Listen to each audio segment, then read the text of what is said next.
Hello and welcome to Leadership Talks. My name is Rebekah Goldman. I'm with Taking the Wheel Consulting, and I have my very, very, very good friend Bryce Cherven here with us today. Hi. She owns Pastry Unicorn. Before we get into anything, Bryce, why don't you tell them who you are, what you do, and what you've accomplished in literally the last 5 months. Yeah. Hi, everybody. Thanks for having me, Rebekah. So my name is Bryce Cherven. I'm the chef and owner of Pastry Unicorn, which is a local small business based out of Mesa, Arizona. I specialize in artisan quality, fun flavor desserts and pastries. I started the business in March. So since then, I have been able to expand my business from literally making muffins out of my kitchen. It was out of desperation almost into being like a full business and operating out of a commercial space. I am going to be at 3 farmers markets starting here in a couple weeks. So growing pretty rapidly. I have a large background in catering as well as other just about every branch Hey, of the food Bryce. service industry you can think of. Bryce, continue. Sorry. Anyways, no. So I was just gonna say that I have been working in the food service industry for several years, the majority of it in catering, but pretty much any branch of the food service industry, restaurants, coffee shops, bread bakeries, all of them I have dabbled in. So I'm excited to be here and to be able to offer a little bit of my perspective on the subject. So yeah. Well, and you're definitely underplaying what you've accomplished in the last few months. It's been watching you do what you've done is literally so impressive. Like you have no idea how inspirational you are. I mean, you literally built from the ground up, and you have a very successful business. Your name is out there. People love what you're doing, and it took a lot of guts to do what you're doing. I'm so proud to know you. I'm so proud to have you as my friend and to be around for this journey. It's been amazing. So Well, thank you. You've been very helpful. I'm glad.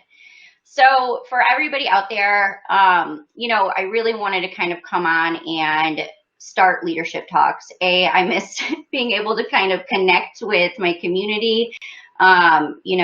Just like all of you guys, it's been very crazy busy trying to navigate through these times. I've had a lot of clients that, I've taken on full time, and it's been morning till night, and it's been wonderful navigating this. It's been wonderful being able to assist in helping them navigate through these times. And I feel like we've been able to accomplish a lot in some of those struggles and those hurdles and everything that's come along with what we're up against. And I wanted to share it with you guys. And actually, Bryce and I were talking the other day just about this topic, and we kind of started going back and forth. And before you knew it, it was like this really great conversation. And I said, you know what? That's how I want to do this. I want to introduce my community to people that I love, that I respect, that have tons of knowledge to bring to all of you, and kind of make this a platform where we could just kind of network with one another, share our experiences, offer solutions, and just kind of be there for one another. So that's what Leadership Talks is kind of going to be about. We're going to be live every other Wednesday at 2. And, just talking about different topics. If there's anything out there that people are kind of facing that they would love for us to address, please let me know. Email me at info@takingthewheelconsulting.com. I'll be bringing on, tons of speakers and people in the industry and switching it up. But more importantly, I just kind of wanted this to be a fun, safe place that we can learn and it not feel so stuffy. I don't know about you, but I was sitting down to kind of write some materials the other day, and we were talking like, if I have to go through one more webinar, I don't know if I can do that. And I just kind of said, same over here. So we're just going to kind of have a chat. Feel free to chat as well. One thing I'm already noticing about this system is that I can't actually type back, but I can respond. So I am seeing your comments coming through. Keep them coming in. So that's something that I'm not loving about this. It has something to do with the fact that we're going live in a group. So just for anybody out there who's considering it, that's one of the limitations. I think it works totally fine in like your private Facebook or any of the other platforms. It just has something to do with the group. So hopefully we'll be able to navigate around that a little bit. But today we are going to be talking about conquering your takeout and delivery business. Bryce, I really thought this was kind of a funny conversation that I was having with you the other day, because I was just like, what are your experiences lately? You being in this industry, you knowing the industry, but also, you know, you really try to support as many businesses as you can. I mean, you're so loyal in that way. You really try to make sure that you're ordering on you possibly can.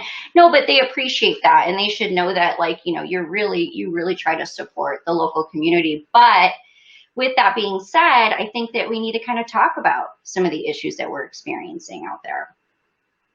So what have you had? Absolutely. Yeah. I think that I have a really unique perspective on the topic, because I do have experience on both sides. On my way to the space that I'm in right now, I was actually looking through my Postmates account, which is the app that I use to primarily order, and I average 15 orders a month, which is 3 to 4 times a week. I am a very loyal Postmates account. So I get the brink that I've ordered from the big box restaurants, and I've ordered from small restaurants, and even when I run into those like struggles, I also have been back there and I've been in the weeds, and I totally get it. But at the same time, if I'm going to spend what I'm spending on some of these orders, I would really like to get them right. And the biggest thing that I've noticed is something's always missing or something's always wrong. Like I never get the full order, and I always have to go back and say this thing was missing or it was wrong in the first place. And the other big thing that I was telling you about that I hate is that sometimes the orders take so long to come through, and by the time I actually get my food, it's not even warm. Right. Yeah, and I think that's something that, you know, everybody seems to be struggling with. I know for my restaurant clients, one of the first things that we had to do was kind of go in and immediately, you know, put together a really good takeout and delivery program in place, because that's what we were hearing. It was never, we were hearing just one comment after the next, after the next, after the next. And it was just kind of like this. My order was wrong. It was missing, or, you know, it said it was only going to take 15 minutes and 2 hours later it showed up at my doorstep. My food was cold. I can tell it sat in the window for, you know, 4 hours or whatever, you know, whatever comments that were coming up. And the thing is, exactly, attention to detail is lacking. The thing is, and this is what I think that we need to just kind of address right from the get-go, takeout and delivery are such a big portion of your business. Okay. If you have that as an option, you know, like Bryce, you don't have that, you know, kind of happening in your business, but, you know, for those restaurants out there, this is still one of the largest sources of income coming in. For a lot of you out there, even if you have your dine-in open at 50%, your takeout is still more than your dine-in is. You know, I know three of my clients, it's 50-50. Their bottom line is 50% dine-in and 50% to go still. And so really kind of understanding that, like, this business, this takeout, this delivery, it's not going anywhere, and we have to get it right. We just have to get this right. You know, Bryce, why is it that you order 3 to 4 times a week? It's convenience is the biggest thing for me. I often don't get home until 8 o'clock or 8:30 at night on the nights that I'm working, and my partner gets home at like 10 p.m. And so not only do our schedules not always line up to sit down and eat dinner together, but by the time I get home, I am exhausted. I don't want to cook dinner. Yeah. Well, and we're in the industry, and so we definitely want to support our other people in the industry. But Absolutely. at the same time, I'm so sick of cooking and dealing with it, and and organizing kitchens and cleaning it up, that by the time I get home, I just want I want somebody else to do it for me. I do, and if I could get my husband to do it every single day, that would be wonderful. It's not going to happen. So We'll work on it. I know Baby steps. he's great. He's wonderful. He literally does everything else, but the cooking is sometimes, once a week only maybe. So, but take a minute for like us out of the industry, and let's just talk about like the general, customers, consumers, clients. COVID came in, right? Taught all of us, whether we use these platforms or not, whether we were part of ordering, whether we had even ever placed a grocery order and had it delivered to our trunks. Okay, my dad had never done that in his life until COVID happened, and now he does it all the time. Okay, we literally what COVID did was come in and train everybody on how to push a button and have it delivered to your doorstep. Okay, if you weren't doing it before, you're doing it now, and you're doing it more often every single day. And now you're also looking to make that just part of your routine. Yep. Where, dining out, I think, was always an experience for people, but really it was convenience for people. It was, I just don't want to cook. Let's go out to, such and such restaurant tonight for dinner. Well, now I don't have to leave because it's just going to show up at my doorstep, which is 10 times even better. I don't have to haul the kids. I don't have to, gather everything. I don't even have to put on clothes that look like presentable in public. I can literally be in my sweats and it will come to my doorstep. And then you throw in the fact that, let's say we have, moms and dads now who are completely, exhausted because they're now full-time teachers. They have their kids logging on through Zoom. They're trying to manage all that. They're trying to find office space in their homes, work from home. And the last thing that they want to have to do is, order, go out to dinner or make dinner. They just want it delivered. So it really is, it's the convenience. It really has to come down to convenience for a lot of people. Price, sure, but it's just convenience. So understanding that it's just not going anywhere. You know what I mean? This is where our lives are headed. I mean, wouldn't you agree? Yeah, I think if anything, and there's been a lot of discussion about this, and I think it's definitely an interesting topic to again dive further into even at a later date. But the idea that the post-COVID world, whatever that looks like, will be a lot less dine-in and a lot more takeout. Some people are going to look to this as their normal. This is kind of my normal now. I will go home tonight and I will probably order something delivery because I have a late night ahead of me and I will not be interested in continuing to cook when I get home. Yeah, I get it. I totally get it. And, I think that's a good point too. There's also that chance that, what if we do go back into lockdown? What if this happens? What if that happens? At the end of the day, I think the only thing that we can really focus on is knowing that this isn't going anywhere, respecting that this is one of the largest generators of income for our businesses, and mastering it. Okay. I think that's the only thing that we can do moving forward. Would you agree with that? Absolutely. Okay. So, I talk to you about this all the time. I mean, I think we talk constantly about business. This is just what we do in general, but that I know it is fun. That I had to kind of, when I was taking my in-person clients and doing in-person consulting, one of the first things that I did above anything was put together a decent to-go delivery process procedure. Okay.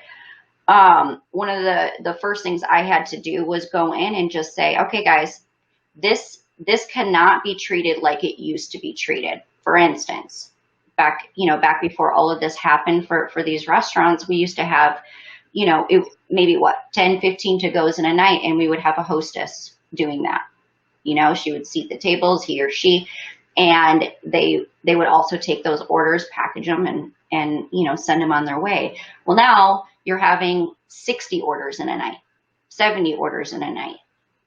Yes, we're at 50% capacity for dine-in, but during the hours of, let's say 5 and 7:30, now we're not just 50% capacity, we're 100% capacity or 150% or 200. I mean, you might as well have set up tables all along the outside of your restaurant and just said, come on in, and there's no stopping. We don't have an off switch, okay? And for some restaurants, 50% capacity is 100%. Like those 50% restaurants that are popping, like they're already slammed and they're at 50% capacity. So you're right, they might as well just be 150% at that point. I agree. I mean, we're having quality issues. We're bogging down the kitchen. We have every bit of business coming in like a 2 to 3 hour period, but we're kind of assuming that we're still staffing at like a 50%. Okay. So one of the first things that I did was I said, I want to know who's packaging your to-goes. Okay. Who is that person? What do they look like? Because if they aren't one of your like lead servers who's taking the orders coming in through your third-party apps or your online ordering systems and answering the phone, if they're not one of your like experienced servers who've been with you for a really long time, or let's say bartender, then they're not the right person for the job. They just aren't, right? We need to make sure that we're putting the right people in those positions. Okay. I have, servers now at my restaurants that are making more money doing to-go orders than they were actually even having a section for dine-in. But before we kind of switched our mindset that like, no, it's okay. We can just have a host kind of do this job. It's not that much, everybody's going to come rushing in and be able to dine in with us again. And that's not the case. Yeah. And so we have to put the right person in the right place. I would say, that's probably the first thing that you can be doing. Now, somebody said, what about taking menu items off that don't travel well? I wish they weren't an option since I don't know which ones those would be. Yeah, I mean, that's a great point. And that goes back down to, I just want to make sure I'm going kind of in order and I don't get completely lost. Quality issues.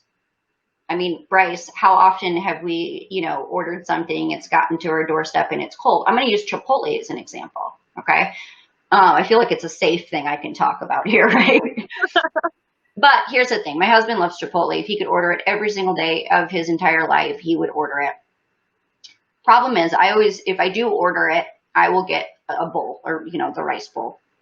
And by the time they put the, corn salsa, the lettuce, the guacamole, and it ends up at my doorstep, it's freezing cold and I end up having to like reheat it. You know what I mean? Do you know I know you've experienced that too. It's so frustrating. So it's not even necessarily in this case taking menu items off that don't travel well. I mean, that's a great point. But taking things that shouldn't be placed on top. Why are you going to put cold items on top of hot items and expect to stay hot the whole way there, or expect the cold items to not get hot? Yeah. It's almost like having those things on the side. You know what I mean? I mean, that's another thing there with like quality. Your timing of orders. How could we possibly control the timing of how things come in? Well, how many people use third-party apps out there? I think a lot of us do. I think a lot of us are, banking on that being a really good like marketing piece for us. We would love it if we didn't have to pay those fees out there and just people would just want to order from our online ordering system, but we need those third-party apps to get our names out there. It's true. But with that being said, you need to pick your partnerships wisely according to your business. Now, I've had enough experience to know, and I'll talk about the back end and maybe you can talk about the front end experience of third-party apps. The back end of having a couple different types of platforms is that certain ones have more capabilities than others. Okay, so, and I'm not going to get into who's better, who's worse. We're just going to keep it generic. Okay. This is not sponsored by any means. Not a friend. Yeah.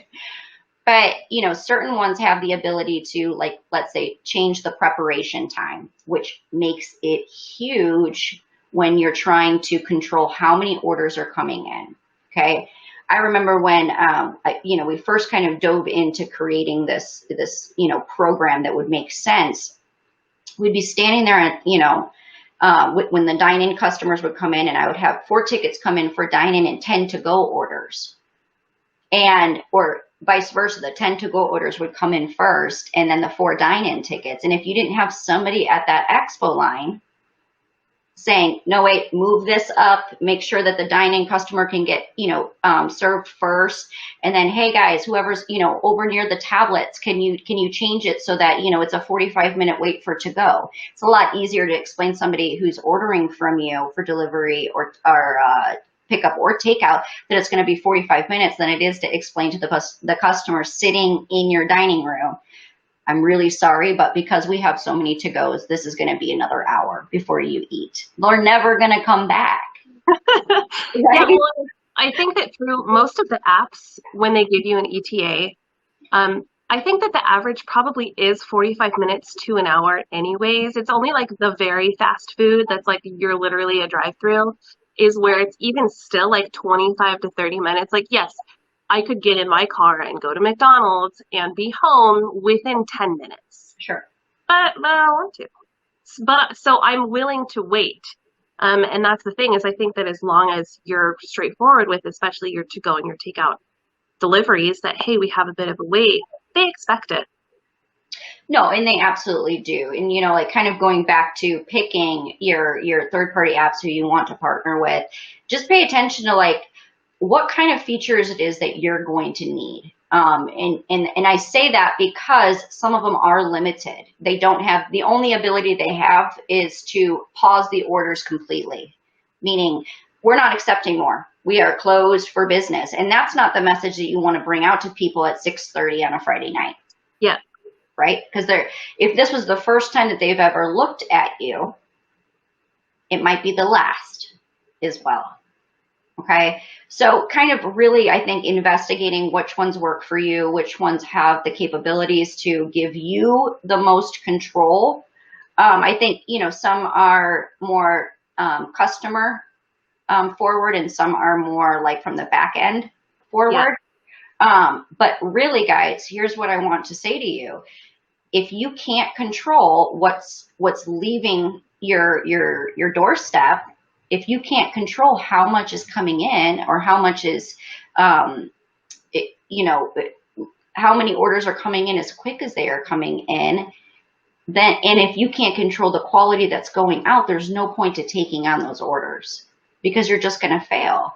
How many customers or how many places have you gone to, Bryce, during this time that you're probably never going to go back to? Like through a delivery app? Yeah. Yeah. It's a pretty small list because I think that I'm very forgiving, like because I've been that line cook that's been in the weeds that was like, please God, I just need 2 more minutes for these biscuits and then I can get 10 of these orders done. So like, I get it. I totally get it. Your hardest part. No, yeah. I'm just going to take your experience. Nobody else understands that. Nobody else is really sitting there thinking about that line cook in the weeds. I know. The fact that, you have a, 16-year-old, person at your host stand taking the order and they just don't even understand what's even on your menu or how to explain to the kitchen that, this needs to, this is 45 minutes. I mean, you know what I'm saying? The list goes on and on. There's one business that I know that I won't be ordering from again, and that was because it was just like a full, the list of things that could go wrong with this order did go wrong, and I won't name the restaurant, but it was a seafood boil, and those are not cheap. So after everything, taxes, fees, tip, it was $120 order. It took an hour and a half to get there. It was cold. It wasn't well seasoned. Like it was missing something. Literally everything that could have gone wrong with it did. And after we had spent the amount of money that we spent and waited as long as we did, it wasn't worth it. I felt really disappointed. Yeah. I mean, I think we're all in that same boat. Like, you know, I'm 100% the same way as you. You know what I mean? I'm going to see, you know, an order come through that's wrong or missing and know exactly why. It's not because people don't care. It's not because they didn't want it to. It's because they either are understaffed, they're completely in the weeds, or probably all of the above. Yeah, probably. Okay. Yeah. You know, which kind of brings me back to, you know, my next point with staffing. Listen, you know, I know that labor is the number one thing that's like really hurting these businesses right now. It's literally the topic that I have conversation most about when I go in is labor. How do we control our labor? How do we control our labor?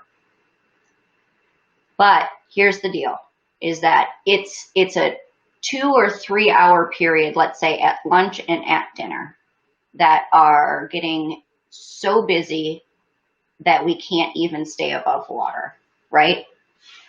So how can we kind of, you know, come up with ways to make the traffic slower during those times and entice people to be ordering at different times?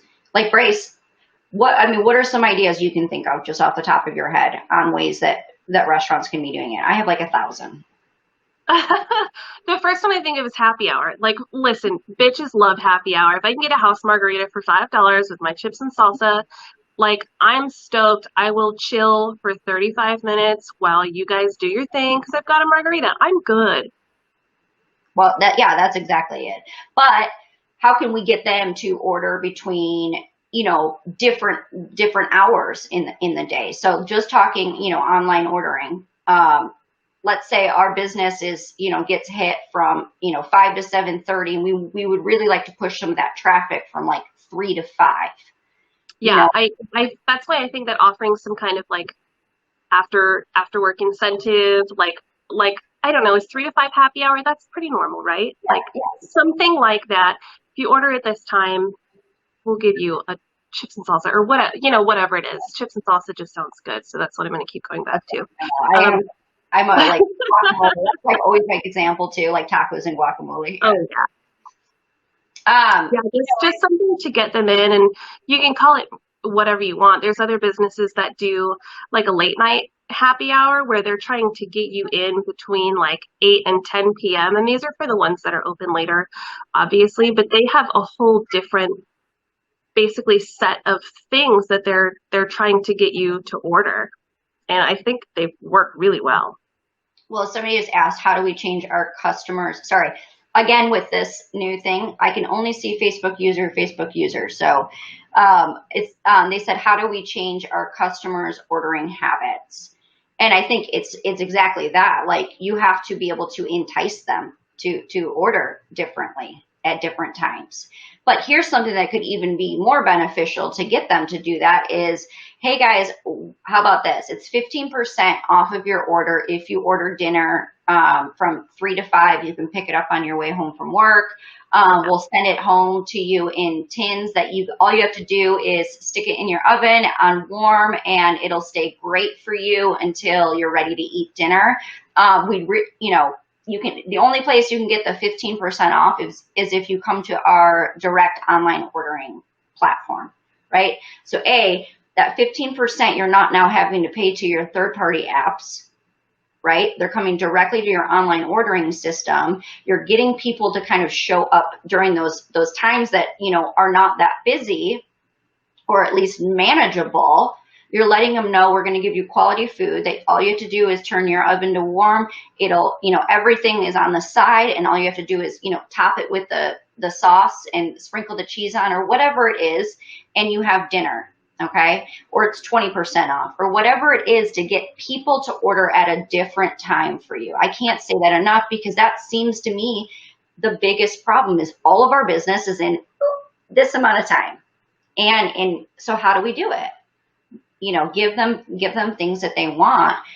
What's nice about that too is that, you know, you are considering at that point, you're kind of training yourself, your team, to consider different ways of sending food out the door, because now you know that they're not going to be eating it right that second, which makes you kind of think about putting the tomatoes on top, Maybe they just need to always be on the side.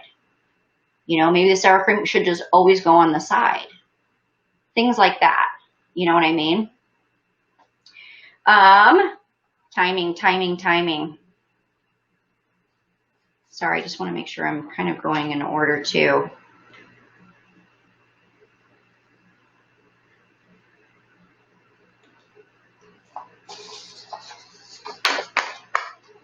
Okay, getting prepared. What are the best things that they can be doing to be getting prepared for the busy?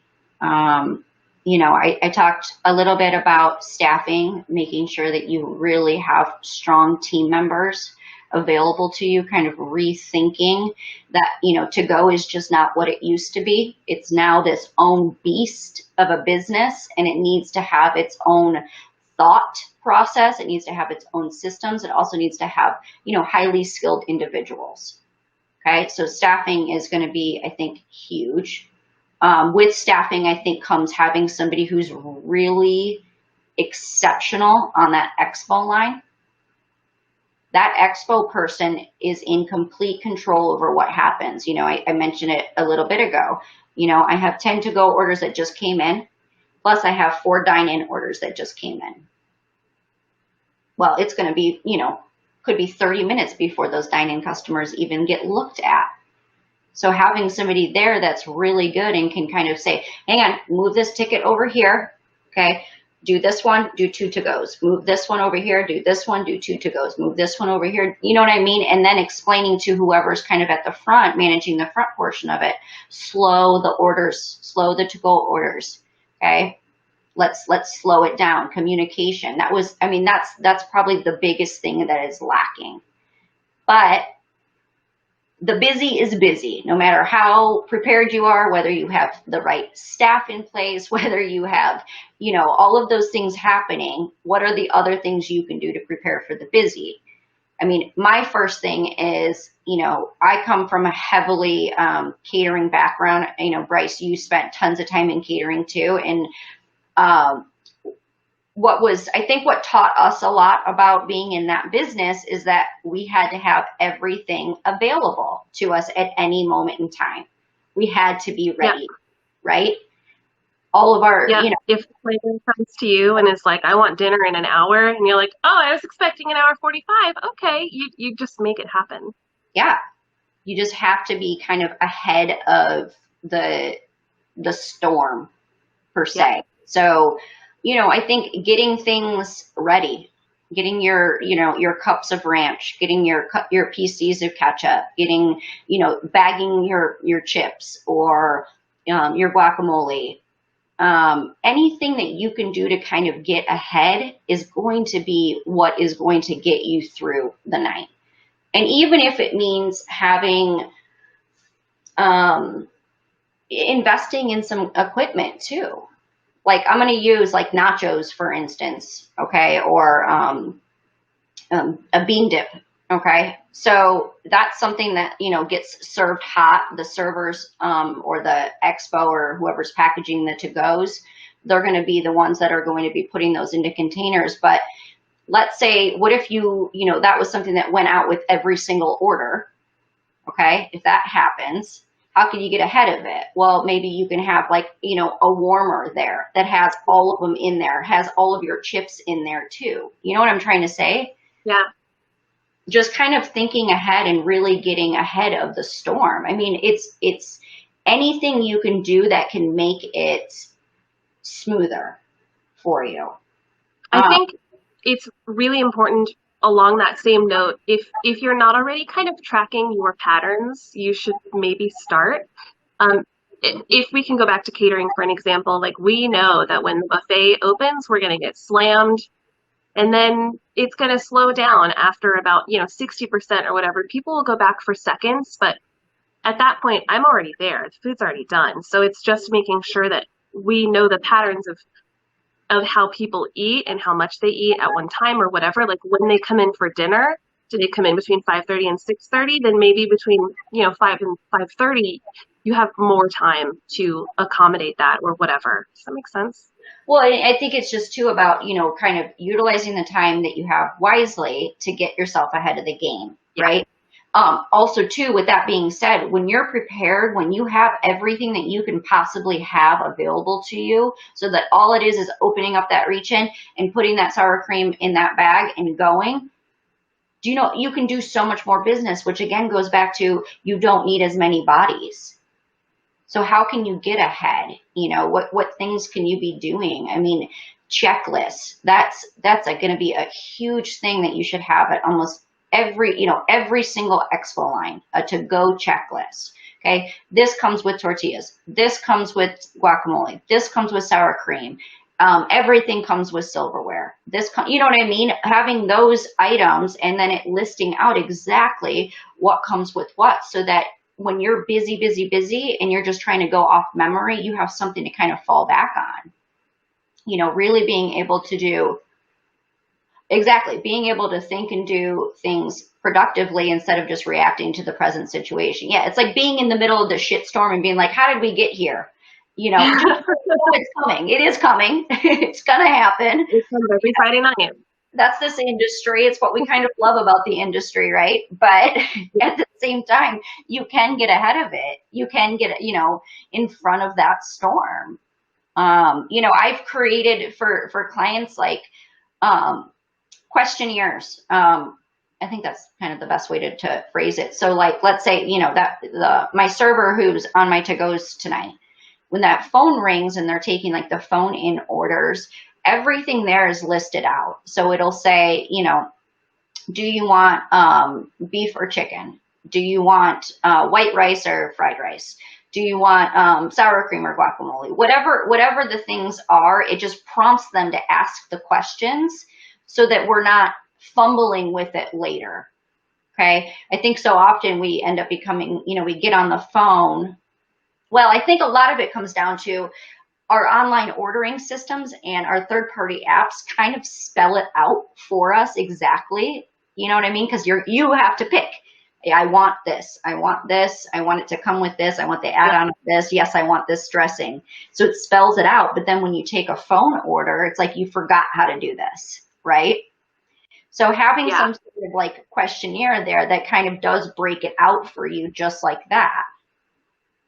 But I guess, you know, too, that kind of brings a really good point as well. Like if your platforms are not laid out that way, if your platforms aren't that specific, that you know, almost makes it like idiot proof for the person placing the order and then anybody else packaging it as well, spend some time.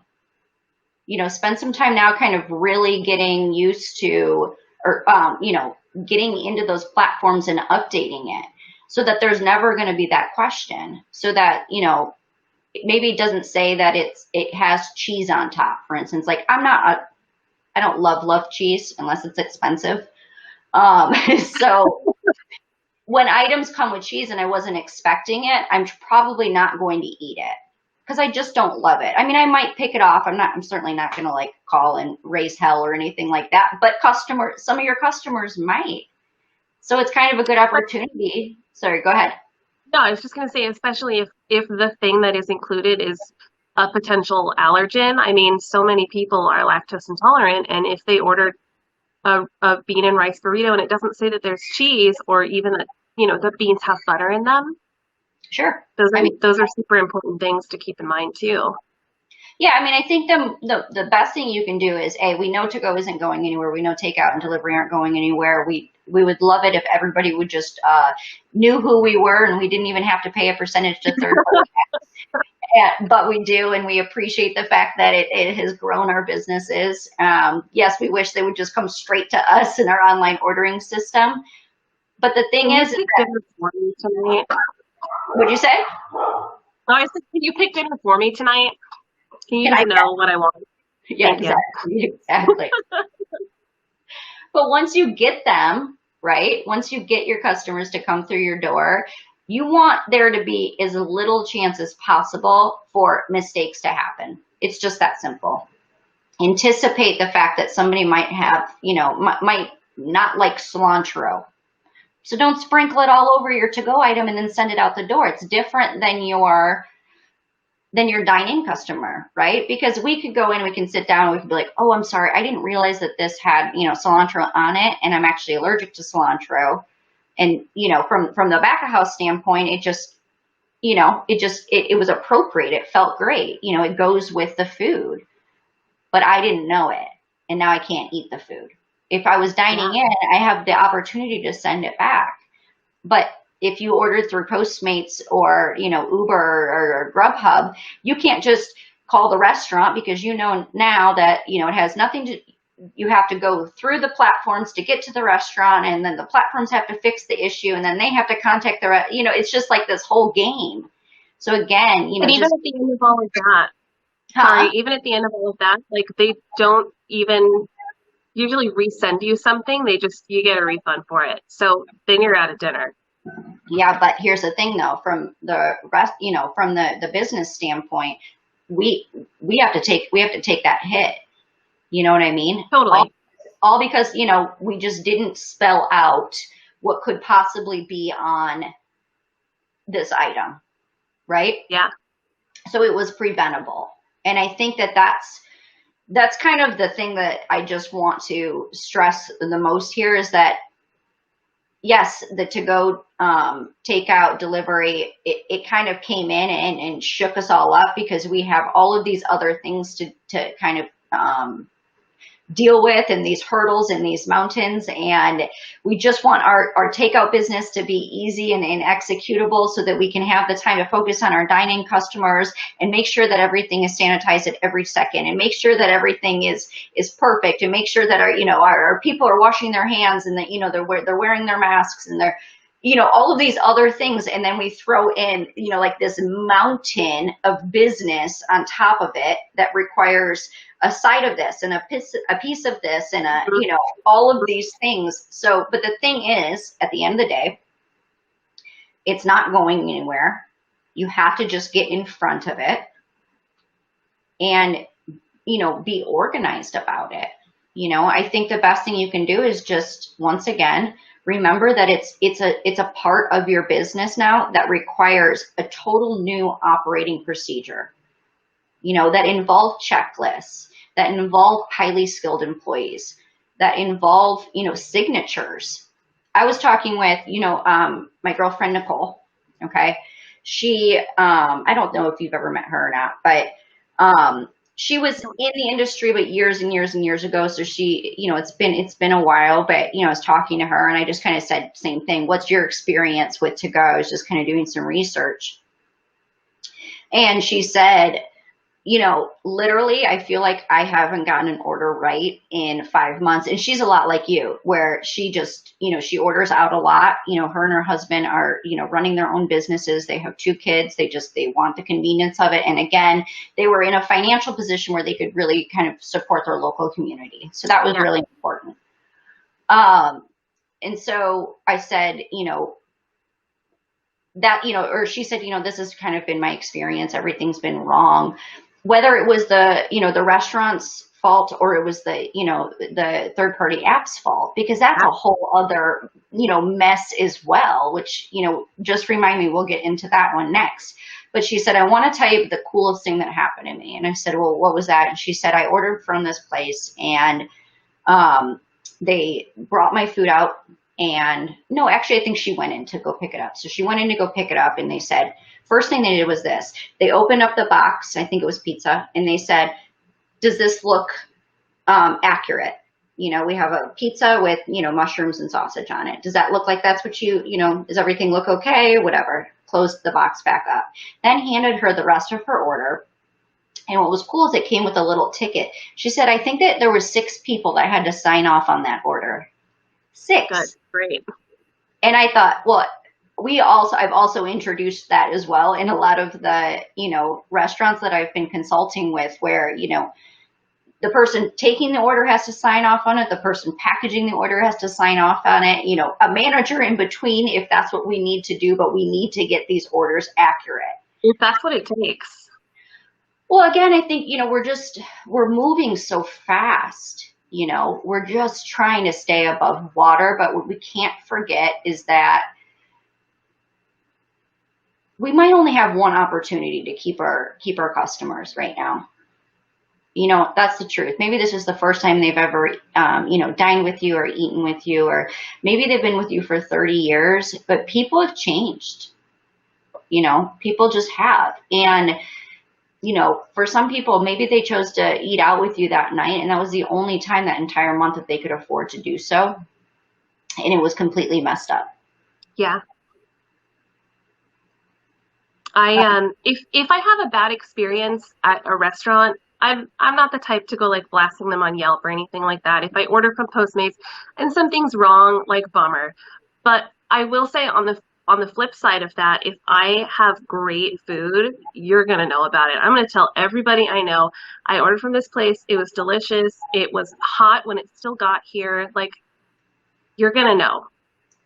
Well, and I think that's super important too. Well, I mean, I think that's another thing that, you know, we could be doing to kind of, you know, help the situation too. Like, hey guys, you know, if we did, you know, if we've done a really good job, you know, let us know about it. You know, go on and give us, you know, a review. Let your friends know. If you know, start a referral program, even if it's $5 off the next time you came in, something like that, that just kind of gets the word out that, hey, I'm really paying attention to what I'm doing. You know, I'm so grateful to have you guys either, you know, come in and dine with us, but I really appreciate you still doing to go right now. We understand that, you know, maybe for some people they're still too scary to leave their homes. Totally understand, and we just really appreciate your business. That's a good way to get that, you know, those reviews coming in so that people can hear you. And I'm not the same, you know, I'm the same way. I'm not going to go on and blast somebody on Yelp either.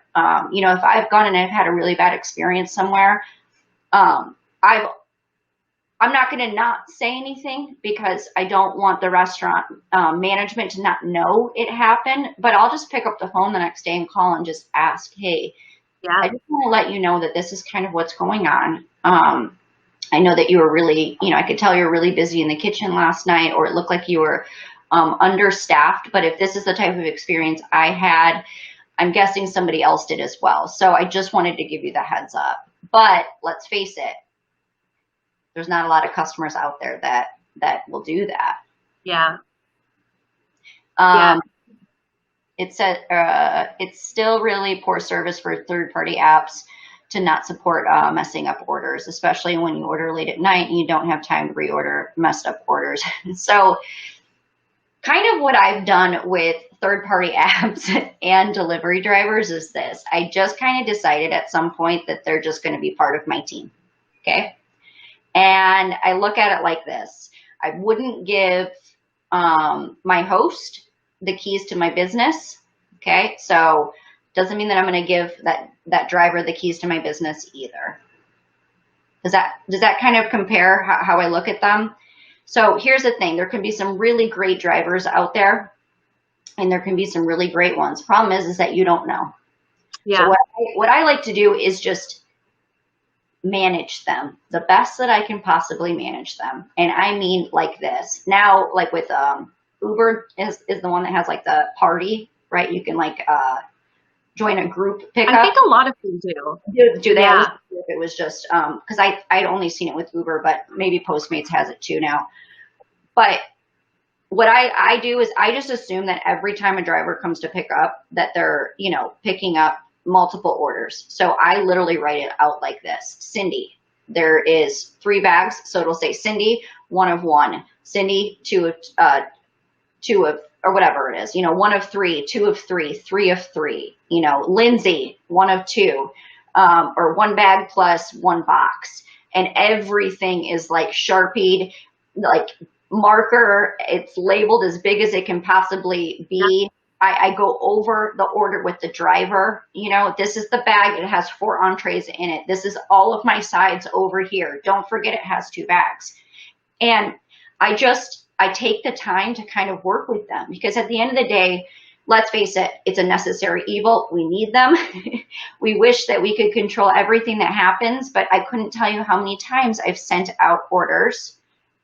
We've made mistakes, sure, but we've sent out orders that we knew were accurate and a driver just gave us the wrong food completely or forgot a bag in the back seat. Yeah. It happens.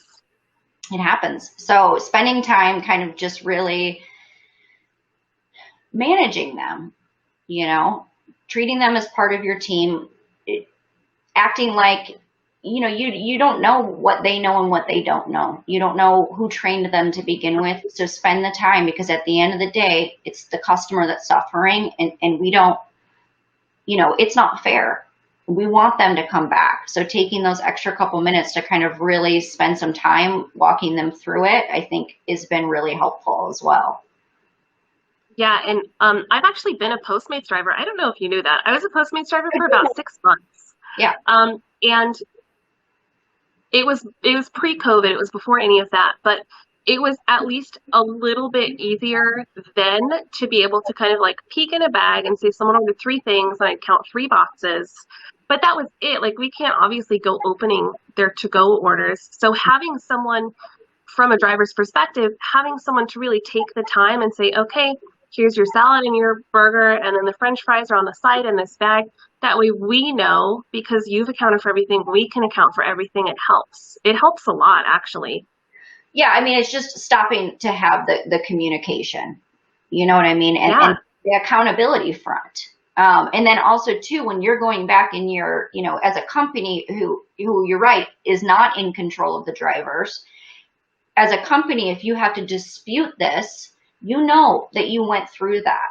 You know that every single item was in there. You know that side of ranch was in there because you literally had 7 people sign for it in the back. You have a checklist. We're treating this like we're feeding the royal families, right? But it's the truth. You know what I mean?